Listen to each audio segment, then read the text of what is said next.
വിശ്രവസ് മുനിയുടെയും കൈകസിയുടെയും മൂത്ത പുത്രനാണ് ലങ്കാധിപതി രാവണൻ. പുരാണങ്ങൾ അദ്ദേഹം ദശമുഖനായ അസുരരാജാവായി അറിയപ്പെടുന്നു. അതിശക്തനും പണ്ഡിതനുമായിരുന്ന രാവണൻ സീതയെ അപഹരിച്ചു എന്ന ദുഷ്പ്രവൃത്തിയാൽ ശ്രീരാമചന്ദ്രൻ കൊല്ലപ്പെട്ടു.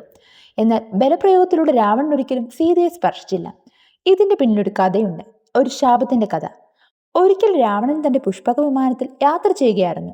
അപ്പോഴാണ് സുന്ദരിയായ രംഭ ഒരു പൂന്തോട്ടത്തിലിരിക്കുന്നത് രാവണൻ കണ്ടത്. സ്വർഗത്തിലെ അപ്സരസുകൾ പ്രധാനപ്പെട്ടവളാണ് രംഭ, അതിസുന്ദരി.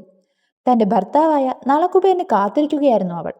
കുബേരന്റെ പുത്രനായിരുന്നു നളകുബേരൻ. എന്നാൽ അവളുടെ സൗന്ദര്യത്തിൽ മയങ്ങിയ രാവണൻ അവളെ ഉപദ്രവിക്കുന്നു.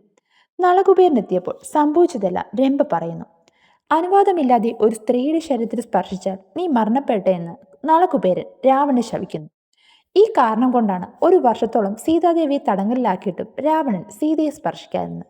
എന്തായാലും ഇതിനെക്കുറിച്ചുള്ള നിങ്ങളുടെ അഭിപ്രായം അറിയിക്കാൻ മറക്കണ്ട. എൻ്റെ വീഡിയോ ഇഷ്ടപ്പെട്ട സബ്സ്ക്രൈബ് ചെയ്യണേ. അടുത്ത വീഡിയോയുമായി കാണുന്നവരെ നിങ്ങളുടെ സ്വന്തം നിച്ചു.